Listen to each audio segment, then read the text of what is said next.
All right. We have two members who are not with us at this time.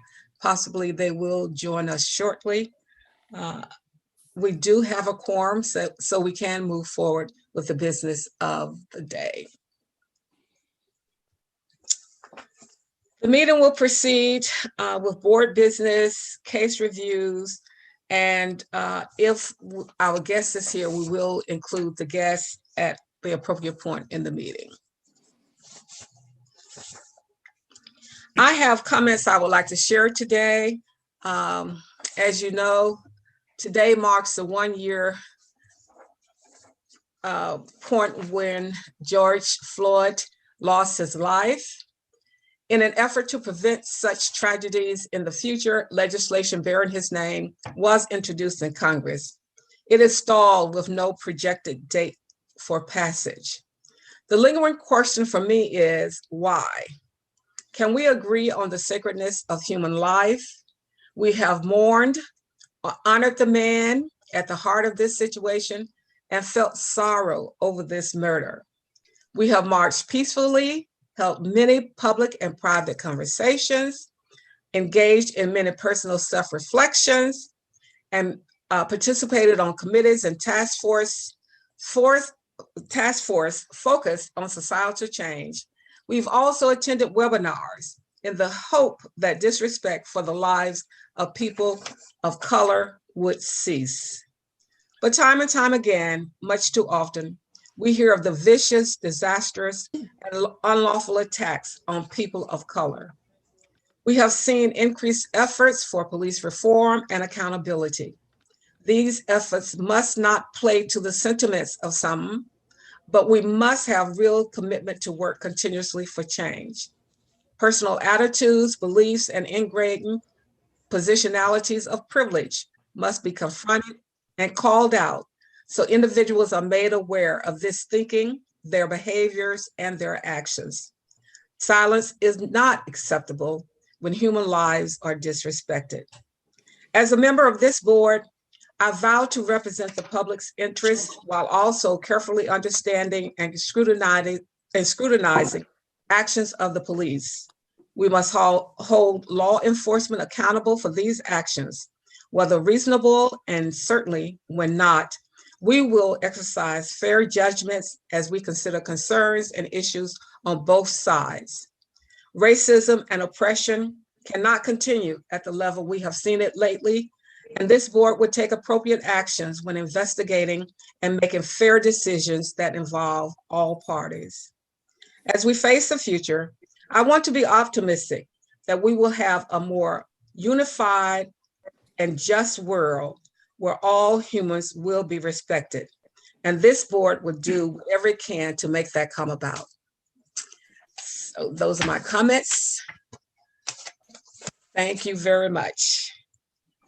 Okay, at this time, I would like to commend Ms. Pittinger for being appointed Vice President of the Pennsylvania State Law Enforcement Advisory Commission. So congratulations, Ms. Pittinger. All right, we will move now to the Executive Director's report. Thank you, Madam Chair. Good evening, everyone. I'm just responding to our guest who is informing us that she is running a bit late, perhaps another 20 minutes. That will probably be okay. We'll still be here. Yeah, we probably will. Yeah.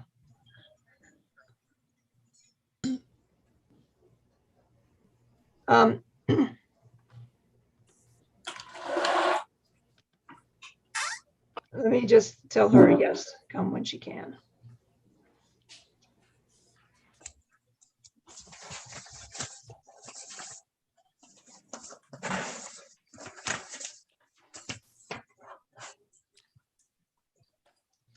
Okay, you know, we've had a lot of really awesome people serve on this board over the years, and Dr. Darby, you have led us in a very trying time in terms of the well-being of the community police relationship.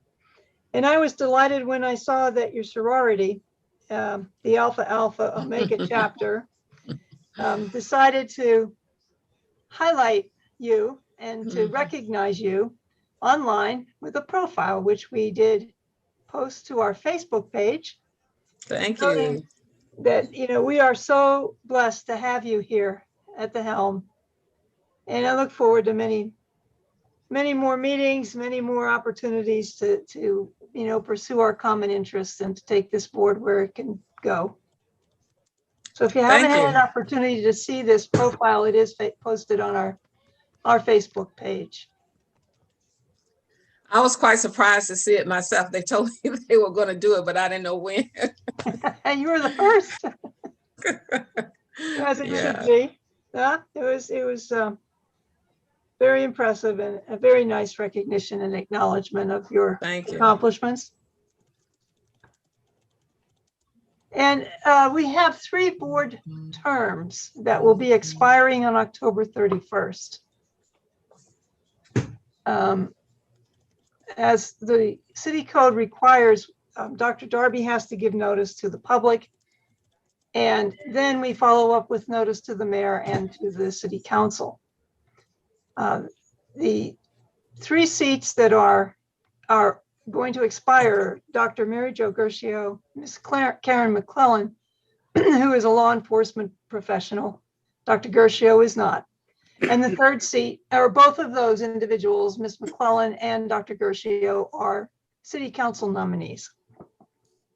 The 3rd seat is to be vacated anyway because it was held by Sister Patrice. And as we know, she has relocated and has relinquished her seat. So she is a mayoral. That was a mayoral seat. So those 3 notices went to the public, were published in the New Pittsburgh Courier city paper and the Post Gazette. And next week, the first week of June, is typically when we send the written notice to the mayor and to the city council. And as you recall, they have 30 days to act within the time of the expiration. And if they fail to do so, then the incumbents are automatically re-upped.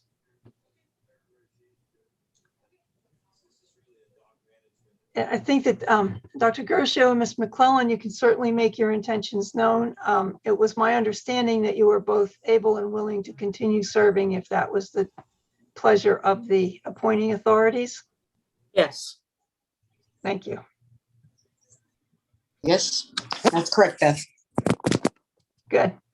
Did everybody receive a copy of the controller's audit? It was distributed, and there was also a link to the presentation by the city controller.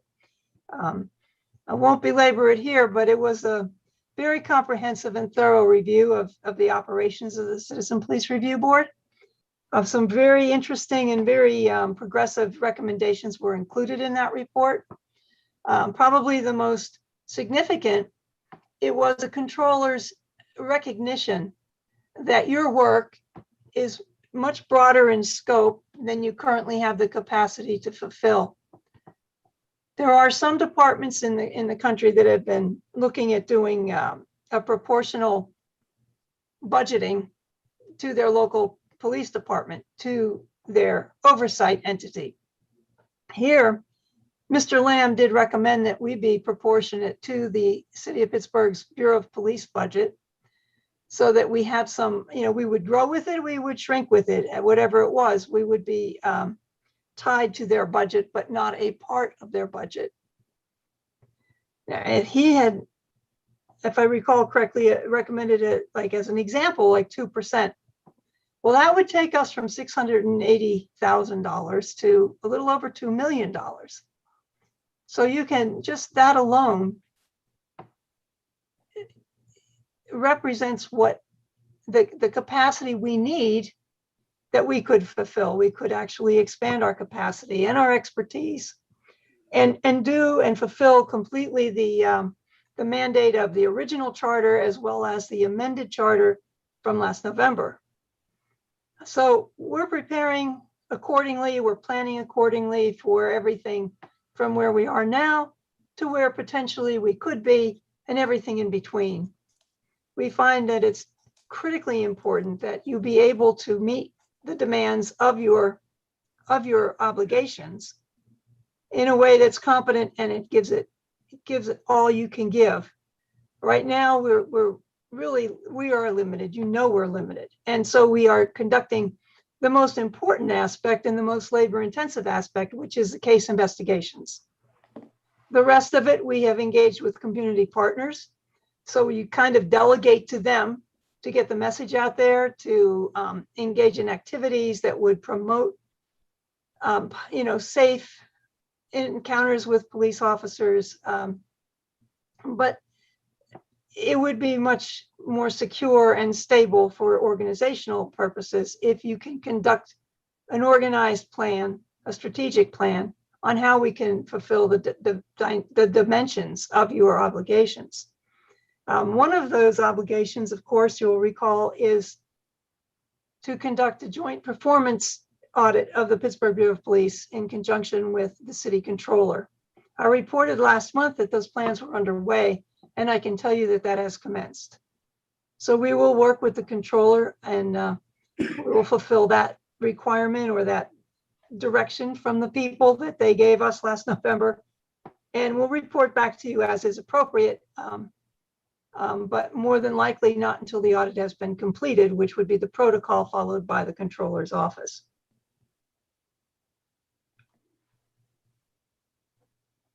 The job applicants, we have had many, but we have gone back to the Civil Service Commission and asked that they expand the applicants provided to us.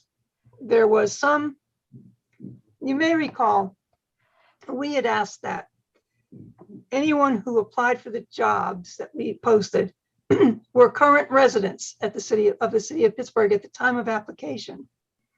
And what we received was kind of a mix. We had a number of former law enforcement officers and several people who weren't actually residents of the city.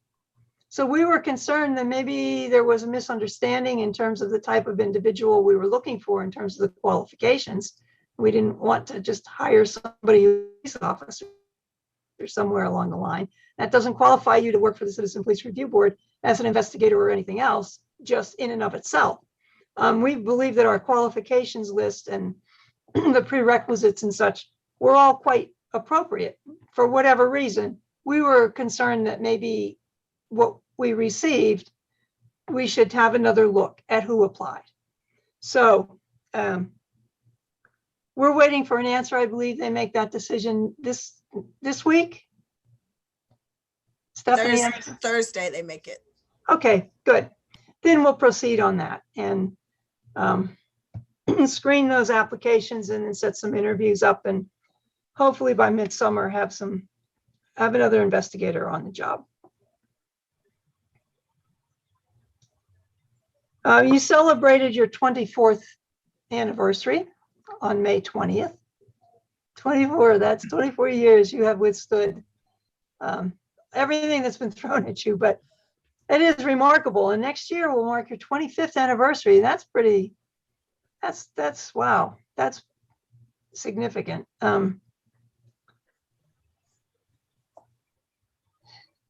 I don't know, maybe we could have a little, some kind of a reception then. I think we've been trying to do this now for 10 years, but maybe next year, 25th anniversary. No, God willing, we'll all still be here. The Densest group has, we believe today, completed its debriefing with the police. We should have some feedback from them Thursday, Stephanie? The meeting was supposed to take place today. I haven't heard from them yet, and they are traveling like to Ireland, or so we're not going to meet tomorrow. I'll email them and try to get something for us, some information on how it went. Okay. And it's just a pre-screening, letting the chief know what they are looking for. Okay. We've been trying to get that meeting to happen for some time. So whatever finally facilitated it, we're grateful because this will not take long once they have all of that in order. This was one of the biggest tasks that they had in their plan, in their review plan, and it kind of held everything up. But it's done now, we believe, and so we can move forward. Our intake thus far this year totals 85 complaints, of which I believe 3 were general service. I think that's right, Michelle?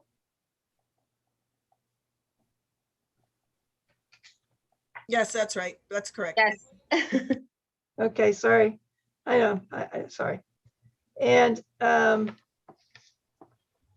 course, we had a significant election last week, which portends change in the city administration. Where that's going or what direction, we still have a general election in November. If there is some write-in campaign or something that could change the circumstances, we are looking at a mayor-elect Gainey, provided nothing disrupts that. We do not know what Mr. Gainey's particular platform and plans are for public safety and policing. But we certainly are available at any time to have a discussion about the state of the community police relationship and whatever we can do to support the change in administration, we of course will do without fear or favor. And in recognition of the 1 year since Mr. Floyd's passing, we've had a lot of inquiries from media about what has changed and what hasn't changed. And I think that Dr. Darby certainly expressed the generalities, all of the work that so many people have done. But something that struck me today that I heard, that when they did a poll, an opinion poll, shortly after the death of Mr. Floyd, I think it was a Gallup poll, I'm not absolutely certain about that, but I think that's the case. There was an increase noted of about 19% of concern and interest in the racial dynamics involved in community police relations. It started to decline to about 16%, and as of now, ostensibly the 1 year mark, it has declined all the way to 10%. So Dr. Darby is so true. It's so true what Dr. Darby said. We have an awful lot of work to do. And I hope that because of the interest that that incident garnered in the community, and hopefully the intolerance for the kind of treatment that we witnessed, and if the community can recover from the trauma of what they witnessed, and all of those things, that we've picked up some soldiers along the way that will withstand and be able to endure and carry on the pursuit for the justice that we all seek. Here locally, we had the mayor's task force, the community task force on police reform. The Bureau of Police has responded to the recommendations made by that task force. They have an ongoing, I believe it's on their website or it's available online, how they're complying to the recommendations from that task force, that you can follow along, the community can follow that to see what kind of progress they're making, what they're doing to fulfill what that task force suggested. We had, at the Commonwealth level, we had the governor take an action through executive order to create the first and only state-based oversight, law enforcement oversight commission. That's huge. We've had a lot of certainly community forum and discussions and an awareness building activity that was extreme. And yet here we are still, having some second thoughts about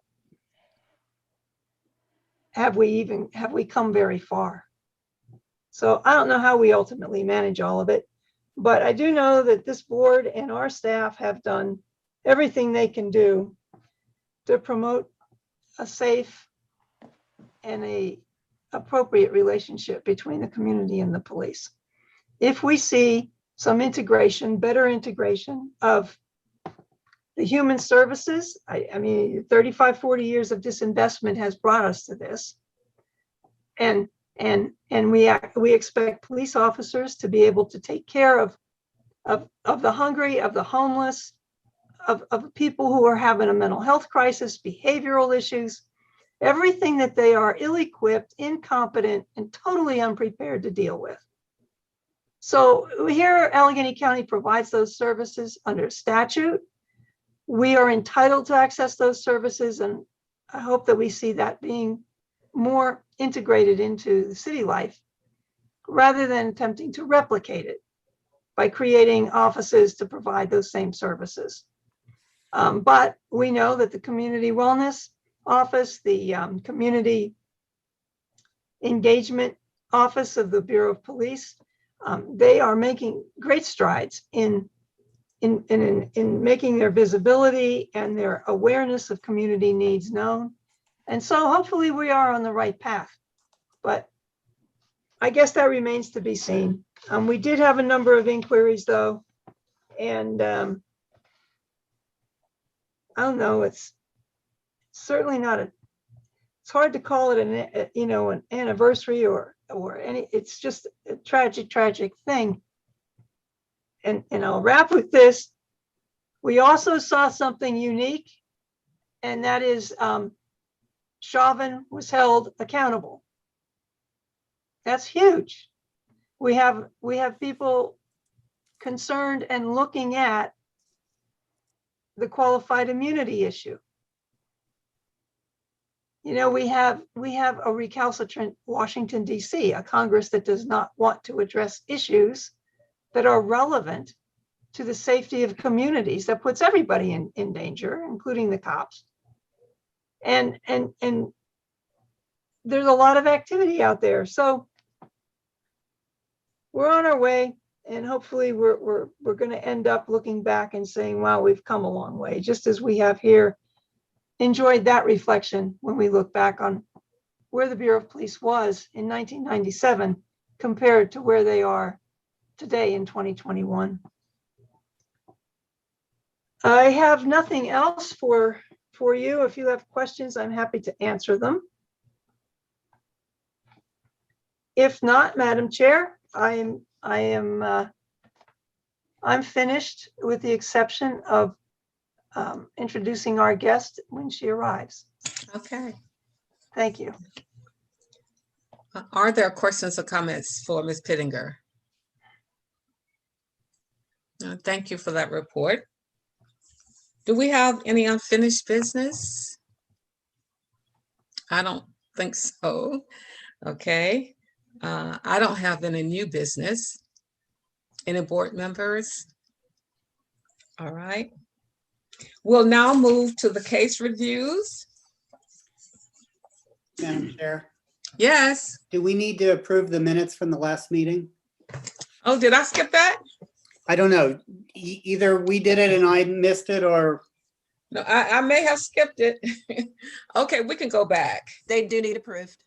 Okay. All right. So the minutes of April 27th. May I have a motion for approval? Ms. McClellan and Dr. Gergio, second. All in favor? Aye. Opposed? Ayes have it. The motion carries. Thank you, Ms. Waters. Okay, for the case reviews. We have one we have no public hearings. We have one for full investigation, and it is case number 07021. Are there any questions about this case? Okay, may I have a motion to accept it for full investigation? so moved. I'll move. And Second. okay, Ms. McClellan and Mr. Waters seconded. Any questions? All in favor, aye. Aye. Aye. Opposed? The ayes have it, the motion carries. We have 5 for 30-day extensions, and we'll take them as a whole if there are no questions about either of these cases. They are case 04121, 04021, 03921, 03821, 00821. May I have a motion to accept these 5 cases for a 30-day extension? Dr. Second. Gershio, okay, second. Ms. McClellan, any questions? All in favor, aye. Aye. Opposed? The ayes have it, the motion carries. We have none that are unsustainable, but we do have one that is unfounded, and that is case 02221. May I have a motion to dismiss this as unfounded? Ms. McClellan, all right, second. Second. Mr. Waters, thank you. Any questions? I do have a question. Okay, You will very well remember because you instigated the session at the School of Social Work at the University of Pittsburgh, and we were informed about a pilot project with placing social workers within the police. And this case does really speak volumes to the value of connecting social workers with the community. And I'm wondering, do we know anything more about, is that pilot still functioning? And does the current Bureau of Police have a mechanism by which to utilize social workers to assist in cases like this? hopefully we will get some more details when our guests arrive about what's happening in the city of Pittsburgh in regards to that. However, I do know from the contacts that I've maintained with the city that they are indeed emphasizing that more. And Dr. Sheila Roth from Carlow University has been appointed to help coordinate that with the community. So the city is indeed trying to do more to recognize those kinds of situations where police intervention isn't needed as much as social services are needed. So they are responding to that.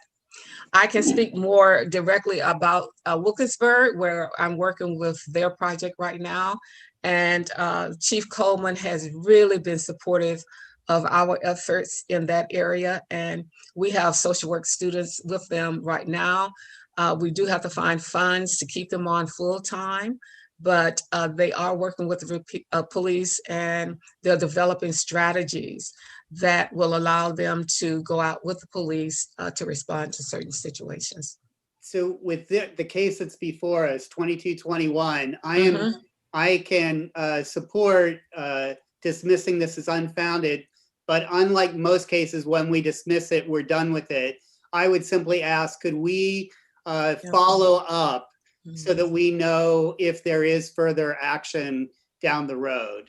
And if that falls outside of our capabilities because of our staffing and so on, it's not a requirement for this vote, but I would hope that we could have some follow-up to know whether there was follow-up in a social work kind of setting to assist in this case. Right.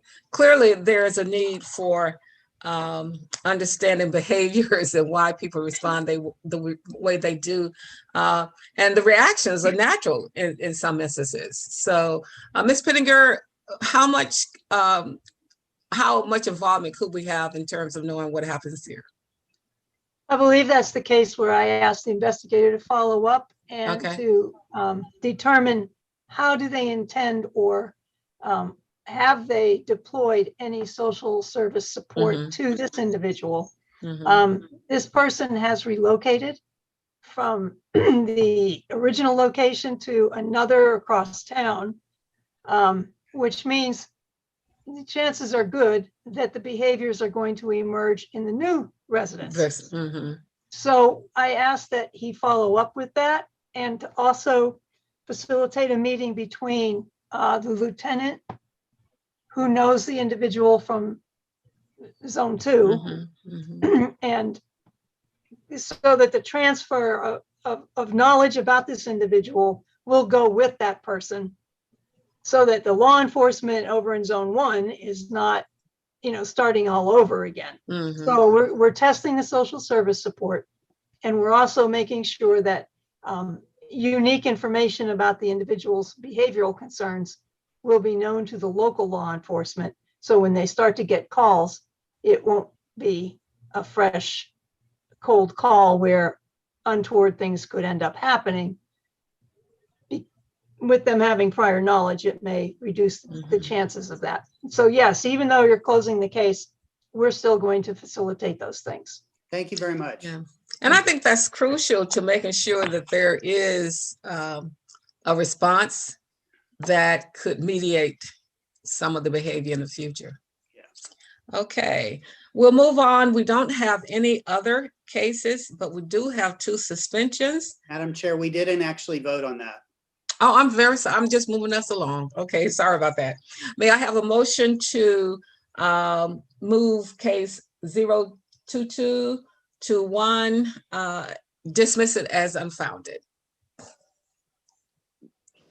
Ms. McClellan moved, Mr. Waters second. Sure. Okay, any other questions? All in favor, aye. Aye. Aye. Opposed? The ayes have it, the motion carries. Okay, we have 2 suspensions, 03121 and 02821. May I please have a motion to suspend these 2 until June 2021? So moved. Dr. Gershio moved, Ms. McClellan seconded. Any questions? All in favor, aye. Aye. Aye. Opposed? The ayes have it, the motion carries. And as we generally get every month, we have the continued suspension cases. And I know that the investigators are continuing to work on those to bring them to some final recommendation for the board. Okay, that includes our case reviews for this month. Our guest is not here yet. So our next meeting will be Tuesday, June 22nd at 6 p.m. And right now it is scheduled to be a Zoom meeting. Madam Chair, if it's your wish, I will ask our guest to reschedule perhaps for the June meeting. Well, I didn't know if we had any public comments. That could take up some time.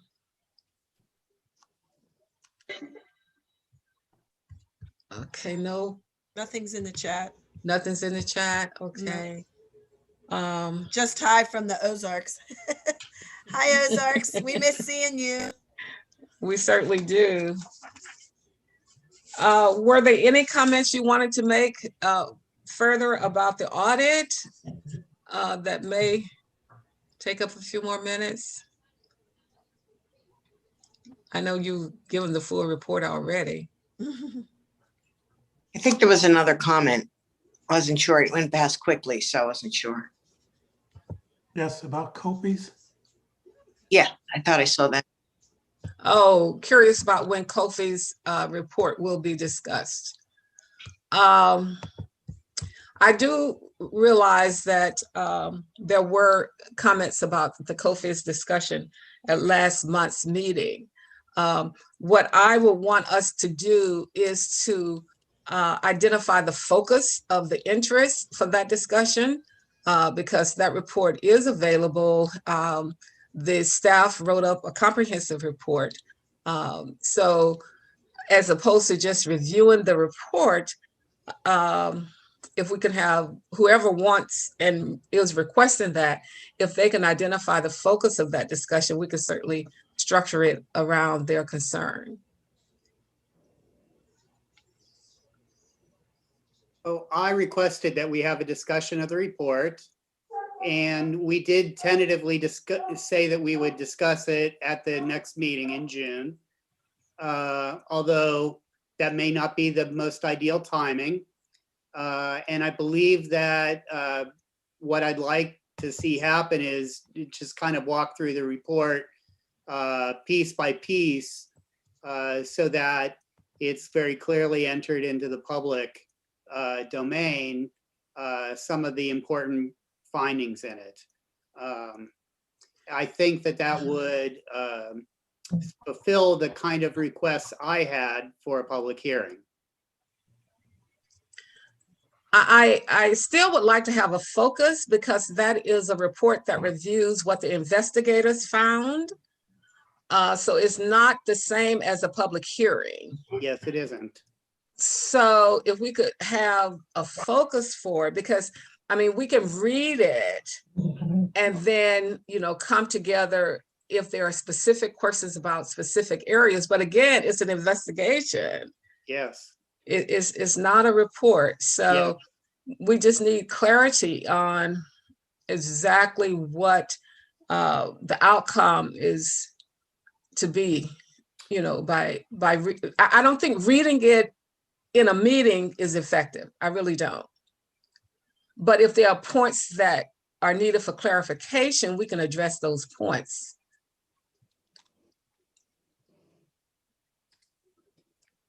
I just feel we really have let the community down in a huge way.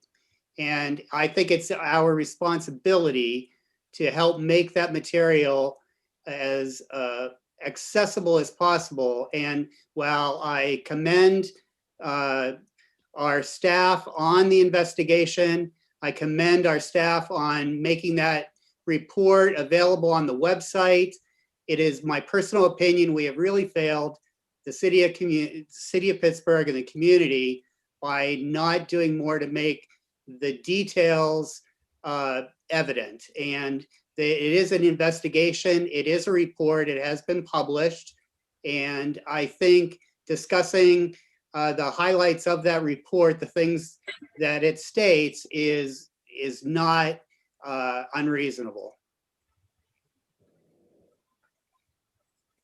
And I'll shut up because I clearly am a voice in the wilderness crying and I'm clearly not on the same page as everybody else on the board.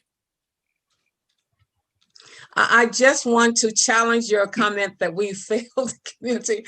Those investigators worked hard and long and pulled together pieces of information that were difficult to get. Yes. They stayed on top of it. Yep. They pushed the city. Yep. I want to commend them. Oh, I did for an excellent job. And to that extent, they provided it to the board. And I just want to say, we did the very best we could with the investigators representing us to give you solid data that was available. So to that extent, I don't think the board has failed the community. Well, in my opinion, the board, the investigators have done a tremendous job. And I did say a minute ago that I commend the investigators on their great work. I believe our responsibility is helping to get that material out into the public in ways that the public can consume.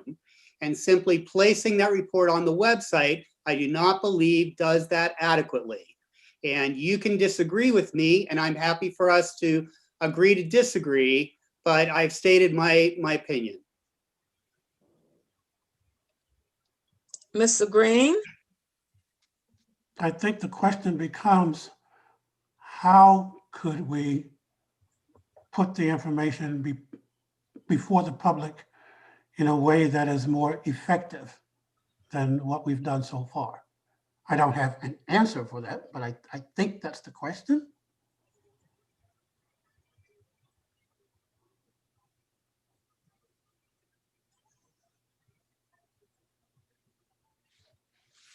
I didn't mean to shut things down.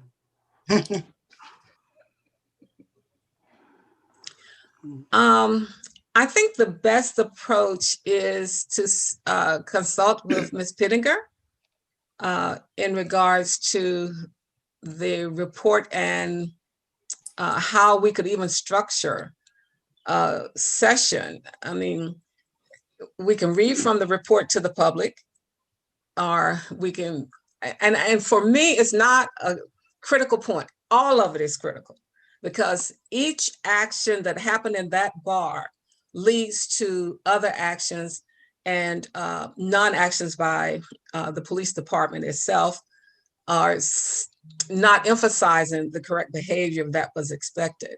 So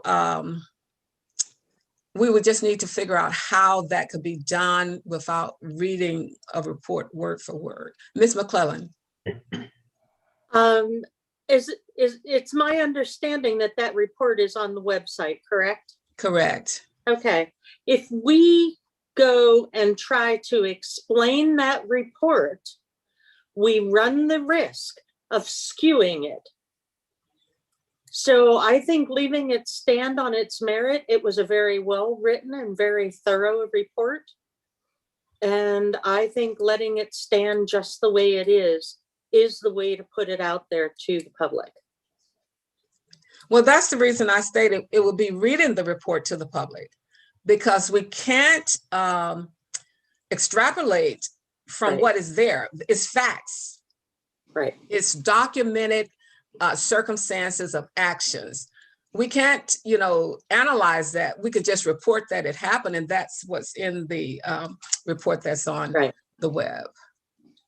So it would be a matter of reading the report to the public, basically. Mr. Green, did you have your hand up? Well, I did kind of sort of, because I wasn't sure if I wanted to say anything or not. But I apologize for not already knowing the answer to this. But what, if anything, have we done to publicize the release of the report? We mentioned it in the meeting that it was available, and Ms. Pittinger, has it up where Okay. you can see it clearly when you go to the website. Mentioning it in our meetings, which may be attended by 3 citizens, Sure. is not an adequate way, I don't think, to get the word out to the general public. I don't know whether we need to issue a press release to the major local media, hold a press conference, not to comment on the contents of the report, but just to let the public know that it's there. Maybe some sort of, PR type activity would be appropriate for this circumstance. We have to be careful. I really think we have to be careful with this report. But Ms. Pittinger, I'm going to allow you to comment. Thank you, Madam Chair.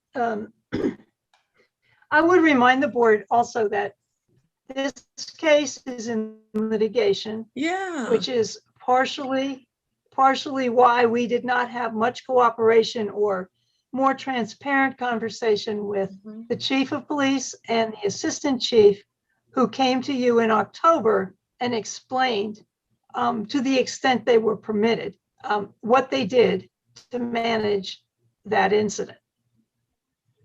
You'll recall that they acknowledged, excuse me, that they had, there was discipline involved. They told you all they could tell you because the lawyers had them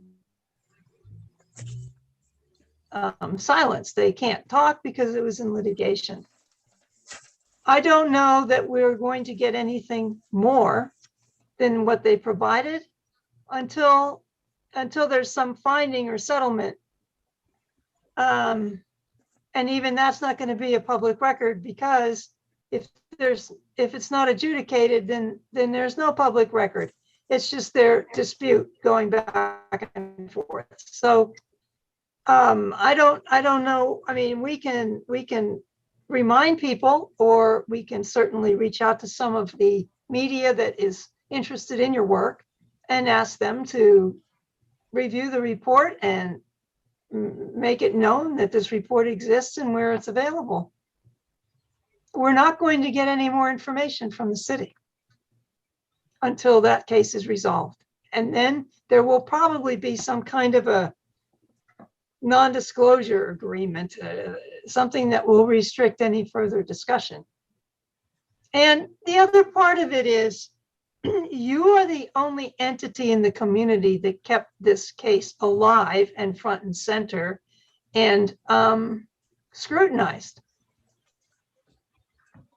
So you did make the point, and you did take notice of the incident and pursue it through determining what the facts were and what has changed as a result of that incident, which is what the purpose of the chief's visit was in October, to put on the public record what was done in response to the conduct that was observed and a matter of record from the Copies Bar incident. So they've done all they're going to do, and you are the only ones that stayed on it. Well, there's 2 points of that. One is we did stay on it, but part of why we stayed on it was we had community members who stayed on us, and we owe them a big thank you for not giving up and continuing to come to meeting after meeting and demanding to know what was going on with our investigation. And thanks to them in a big way, that we now have such a significant report of that investigation that has been released. And that's a very good thing. I think one of the other points that I would like to have, and I don't have the report up in front of me right now, so I apologize for that, but there were a few things that the chief said were going to happen, but hadn't happened yet. And I think an update on, and one of them was there were several policies. Some of those policies had been brought into being, and some of those had not yet been brought into being. And I think an update about where those policies are at would be a very useful piece of information. Simply having the chief tell us that he's going to do something, I'm sorry, in my book, doesn't really count as change. It counts as the chief telling us he's going to do something, but let's know when it's been done. So I think that's one of the things I look forward to having some discussion around, is what was the what's an update on some of those things that the report says the chief says will be accomplished but haven't yet been accomplished.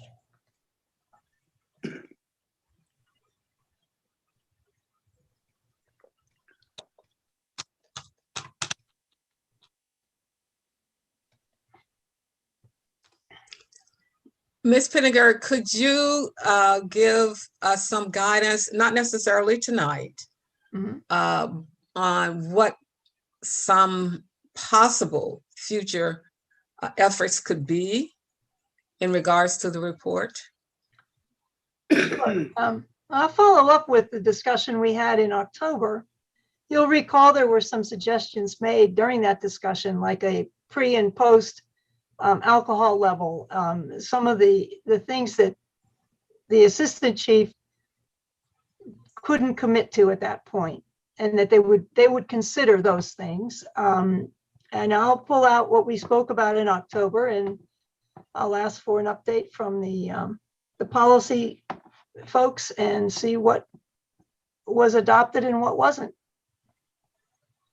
Be happy to do that, and I can try to get that information for you by the June meeting. And if not June, then in July, certainly before you take your break. So we still have the request from Mr. Waters of some kind of public presentation, I guess is what I would call it, of the report itself. No, And- I asked for us to discuss the report, for the board to have a discussion about the report. That's what Not I'm a saying, Mr. presentation. Waters. That would be a presentation of the report, Mr. Waters. No, it would be us discussing the report. That will be a presentation of the report to the public by the board. It will be a reading of the report. No, it would be a discussion. We cannot discuss it, Mr. Waters. It's a report of facts that we really do not have enough evidence to go beyond that.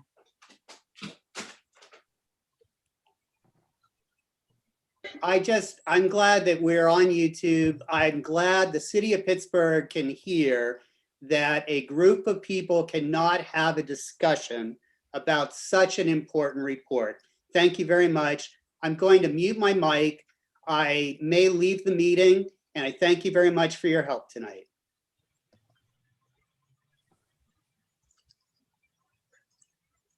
Are there any other comments from the board regarding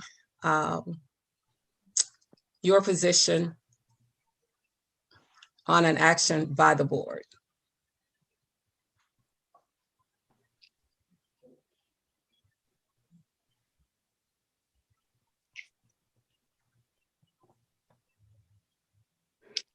I guess I agree that basically what we can do is present the report. I don't know if we can really, I mean, there's an investigation, you know, we could just comment that there was an investigation. I don't know what else we can do. What if we discuss it, we're just discussing our opinions, and I'm not sure we can do anything about that.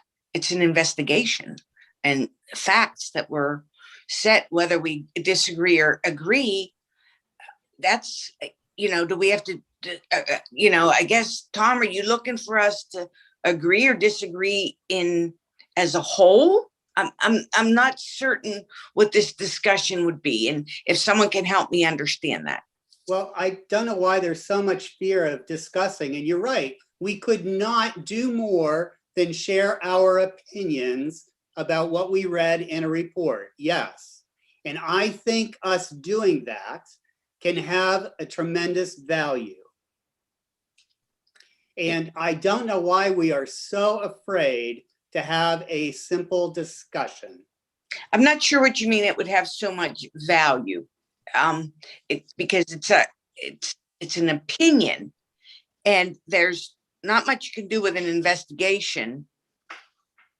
So I'm not sure whether we say as a board, you know, we feel this way, or, you know, I'm not sure. Help me, Tom.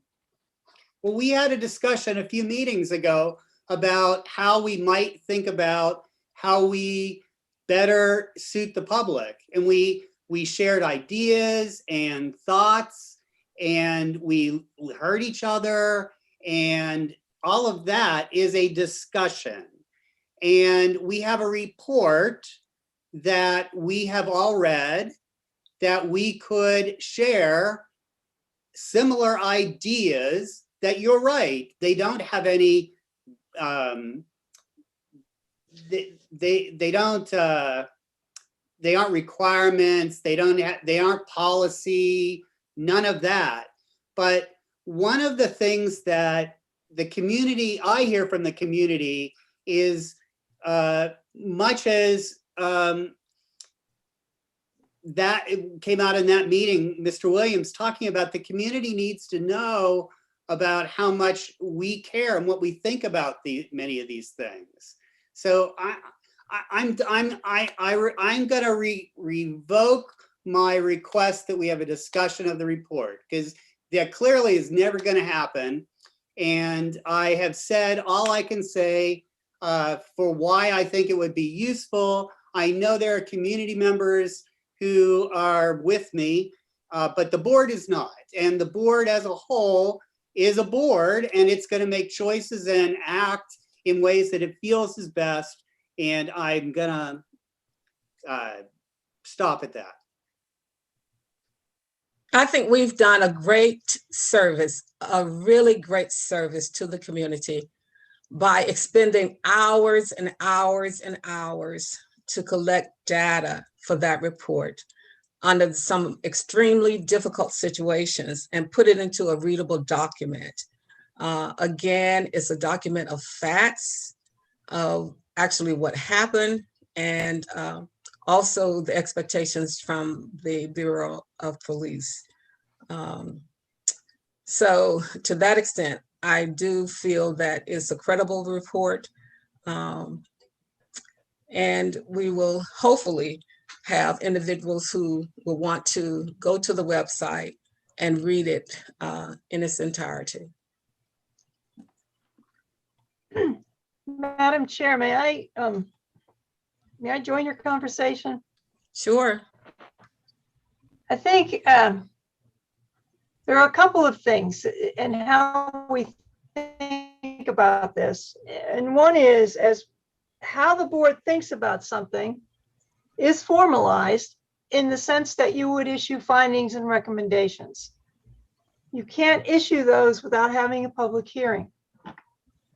This matter, when the chief came to speak with you in October, was in lieu of and in terms of an explanatory visit, and to be responsible about how you use your resources, whether it was your staff resources or your financial resources, to conduct a public hearing when nothing was going to be presented, basically. We would not have been able to have a public hearing on the matter. Nobody could talk to us. I mean, we had a lot of issues. So when we brought the chief to visit with you, that dialogue should also be a part of this whole discussion, because that's why the chief came. To tell you, yes, they acknowledged that there was misbehavior. They acknowledged that they did do something with those officers. They acknowledged that there were certain policy changes that were put into effect. Others remained under consideration. That's the best that could be achieved, whether you had a public hearing or you had the inquiry and the visit from the chief for explanatory purposes. So I don't know if that helps, but when you have your general discussion about current events, that's limited, and it is not a discourse on the facts that you have found through an investigation and a public hearing, where due process has abided and both sides had their opportunity to explain themselves under your examination.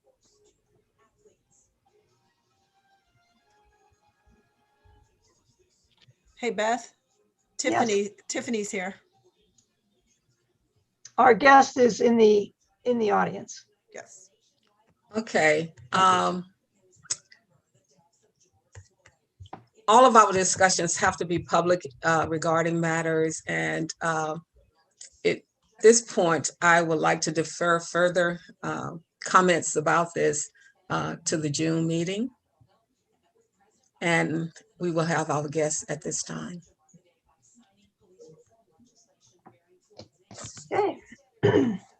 Thank you, Madam Chair, members. Tonight, we are fortunate in that Sergeant Tiffany Klein-Costa was able to join us after a very long day, which included some intense training. But Sergeant Costa leads the community engagement unit of the Pittsburgh Bureau of Police. This is where that liaison between the community and the police should be happening. She and her staff, her officers, have been out and about in the community. I know they're heavily engaged with in door to door, on the street, school, youth, a lot of non-threatening activities to just try to rehumanize the individuals who serve as police officers and the people who rely on the police officers. I will ask Sergeant Klein-Costa, can you turn yourself on here? Or are you not able to do that? I was asked if I gave permission to be unmuted, which I did, so you can hear me, but I don't see anywhere for myself to give myself privileges to be viewed or to share screen. Understood. I think I'm considered part of the seminar audience. Yeah. Stephanie, can you do anything about that? I just promoted Sergeant to panelist. I just got a promotion. That's lovely. Yeah, how about that? Sorry, it doesn't come with any, You know, Raise, no raise. no You raise. just go back and tell your boss that the CPRB promoted you. Promoted you. Maybe less hours. Yes, we can do that. Fair enough. Sergeant, thanks for joining us. I know you had a long day. It's just if you would kindly just give an overview of what your unit does and perhaps engage some discussion with members, but certainly we want to hear from you. I have You're a doing great work. PowerPoint. Oh, I appreciate that so much, Beth. I have a PowerPoint I'd love to share. I'll just skim over it so there's more time for in conversation and discussion. But let me. Oh, no, I don't. I'm not allowed to share. Okay, well, I'll just talk about my office then. So the Community Engagement Office was established in 2019 as a very public way of Pittsburgh police demonstrating their commitment to community engagement and building relationships and trust with the community. A lot has happened since then. So George Floyd was murdered. The social justice movement really took root, and the pandemic happened. So we've been adapting as needed to meet the needs of our communities. For example, when the pandemic first hit and there was a shortage of personal protective equipment, through a partnership with Global Links, we were able to get nearly 100,000 masks, cloth masks, reusable, washable, to community partners through large chunks of donations, such as city parks, nonprofit organizations around the city, and then some of the lunch programs at the schools, for example. But then we also had a Need a Mask, Take a Mask initiative where we repurposed newspaper boxes and had them located at each of the police stations. So anybody could walk up, pull down the front and grab a mask that was individually packaged. Our main efforts there were to promote education, safety, and health, as opposed to enforcement of the new mask rule. Along those lines, we also did informational videos on how to wear a mask. We talked about the Pittsburgh Police's stance on education versus enforcement. And then we translated those into some of the other major languages that our community members speak here in the Pittsburgh area. So that's one example. Recently, since the weather has broken, we've taken to replicating Chief Schubert's goal of walking all 90 neighborhoods. So based on crime trends, community demands, community needs, or even just plain suggestions, we've been walking at least a neighborhood a day. Today we did 2. We did the South Shore area by the marina on the south side. And then we also walked in Stanton Heights. So we're trying to hit all 90 neighborhoods with special attention given to areas that need a little bit more visibility and community relationship building. We've also, another very successful thing that we've been promoting is playing chess with the police. So every Tuesday at noon, we get some officers down to Market Square and set up some tables and just talk to people and play chess. And it's so fun that I was there for several hours today when I should have been reading emails. But the outcry has been incredible. I mean, we had someone fly here from Miami just to see it. People bring their children from all over. My own son wants to skip school on Tuesdays so that he can come down and play. I mean, it's so dynamic and great. And I'll tell you just a little anecdotal story. There's, besides the chess sets on the tables, there's like a large life-size chess, where you have to like pick up the pieces with 2 hands. And there were 2 guys playing when I got there today, and one is here consistently every week, and he's just lovely, young man, probably early 20s, Alessandro. And he was playing with another guy I didn't recognize, who happened to be barefoot and without a shirt on, and a little bit jumpy. And I came over and hugged Alessandro, and I was like trying to introduce myself to the other guy, and he wanted no parts of the police officer, and I could read it right in his eyes. So I backed off, and I just, tried to introduce myself from afar and tell him how glad I was to see him there and whatnot. Within the next 20 minutes, he was sitting at my table challenging me to a game of chess and telling me that I'm the only cool police officer he's ever met, which I don't believe. But I do feel like, you know, this neutral space where we're open and having conversations and engaging with people, it really breaks down a lot of boundaries, and chess makes that easy to happen.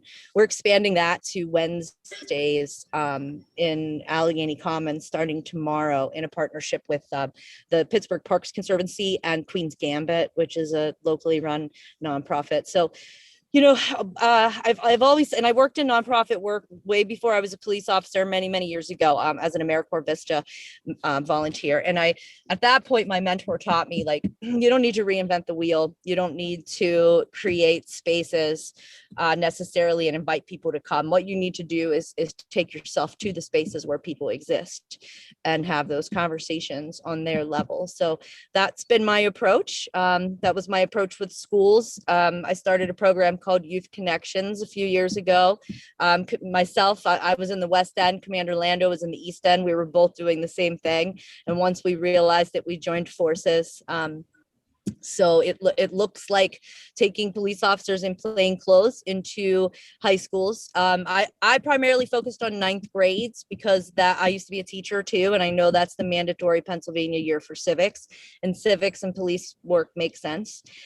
So we visit students, you know, question and answer, get to know them. I like it to be youth driven, driven by youth voice. So getting a feel for the direction of each classroom is really important, so we know what to do the next time we visit. We visit every month for the entire school year. So by the end of the school year, the kids know us, we know them. To me, names are really important. So I'm always trying to learn everybody's name to demonstrate value in their worth. Yeah, so that's kind of an overview.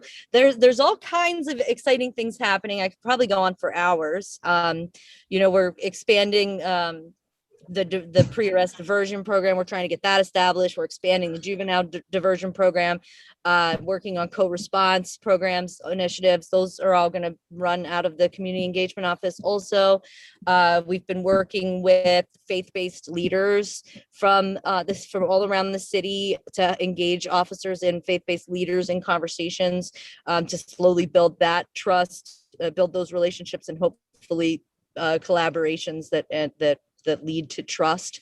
But I think the key is that it takes time and patience and a lot of heart and authenticity. So that's what we are bringing to the table. Good. Are you going to move the chess plan to communities or leave it in Market Square? Great question. You know, like I said, if you invite me somewhere, I will be there. But for now, we started in Market Square because it was easy. Yeah. There's always people down there playing. And then there's even a guy from Puerto Rico who was a junior master, and he comes down. So it's already a space gated. So we're just kind of taking advantage of that. And then when I met with Ashley Priori and the Pittsburgh Park Conservancy, Sean Fertitta, we were like, where should we go in the city? And there's been a little bit of a crime issue in Allegheny East, so we thought that might be a good place to start. But we're considering any of the Parks Conservancy spaces citywide. And it's important to get, like I said, to take the officers where people are. So we're trying to develop ways that we can get into the parks, get into the city parks, rec centers, that kind of thing. Good. Thank you. Other questions or comments? I can tell you really enjoy your work. I do. Yeah, you're quite energetic. Ch- And that's Ma- after 13 hours of work today. Oh, yeah. Madam Chair, I'd like to ask, Sergeant, have you, to what degree do you facilitate or interact with the behavioral health services? You're The really behavioral. Yeah, my internet is unstable because I'm using my phone as the hotspot in the parking lot. I don't know if it's myself or yours, but Beth, did you ask what is our partnership with behavioral health services? Yes. Yes. Yeah, so we've been working a lot with Dan Pauka and Allegheny Health Network. Not we, as in my office only, Pittsburgh Police in general. They've kind of established an initiative, co-response initiative / community referral initiative, or police referral initiative, where when officers respond to a call for some sort, maybe a substance abuse or misuse situation, perhaps a person without a house, maybe somebody that's having a nonviolent behavioral crisis. Dan and his team is working in zones 1, 2, and 5 to also show up at those calls. So they monitor the radio from 8 to 4 daily. And if they hear something appropriate and safe, they also may show up.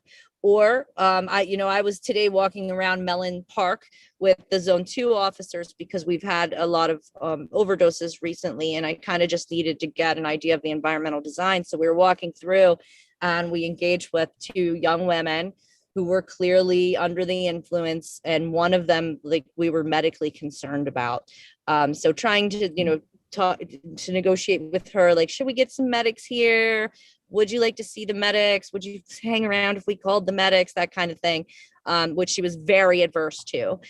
So instead, we reached out to Dan's team and asked if they wouldn't mind coming up and having a conversation with them. So that's in the works, and incredibly valuable and important, and a way for officers to see that, there are services that we can connect people with through Allegheny Health Network and get people the help that they need, whether they're underlying issues or poverty, homelessness, substance use, anything along those lines. But there are services that we can connect to. And then the great thing about Dan's team is that they provide feedback and follow up.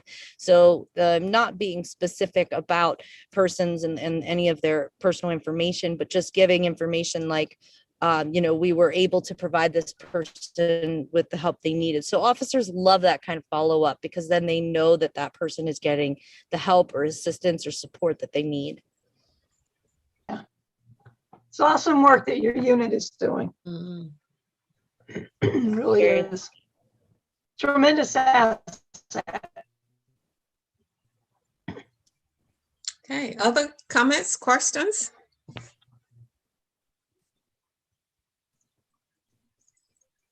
Well, we really appreciate you coming and sharing with us, and at least we know you're there, and we can come back with any, input we want from you. And I think Mr. Green is trying to say something now. Okay, Right, Mr. okay. Green. Well, if we were live, I would ask you for your business card. Since we're not, is it possible that you could throw your information up in the chat for any of us?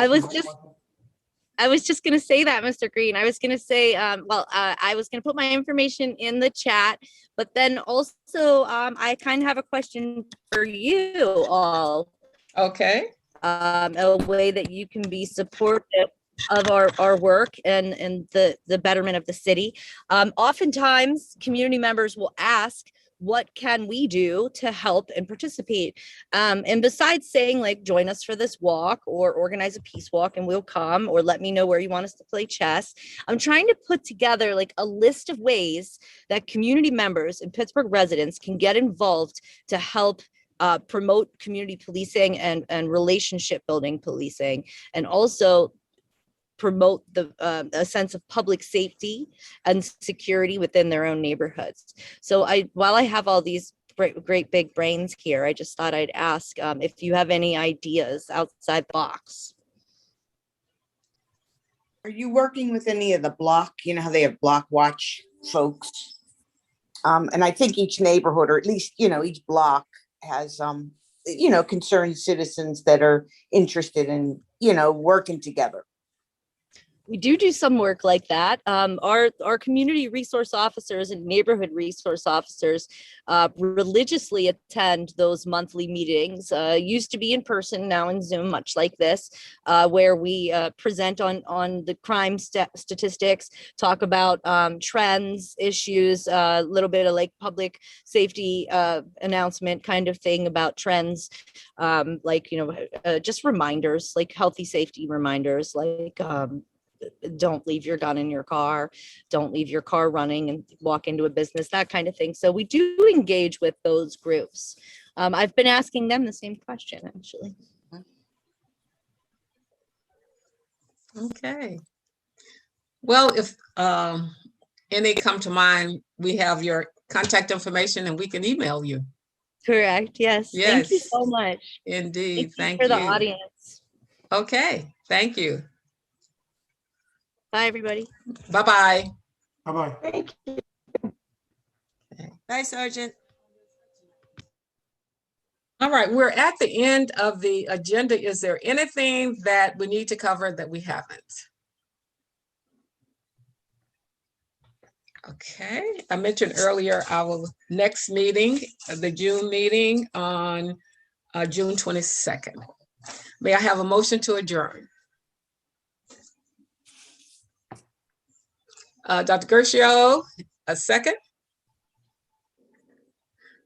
Ms. McClellan, a second. All in favor, aye. Aye. Opposed? The ayes have it. The motion carries.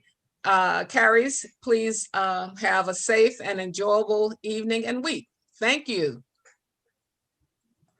Bye-bye, everybody. Bye. Thank you, Bye-bye. Dr. Darby. Thank you. Have a great Have a week. good evening. Bye-bye. Good night.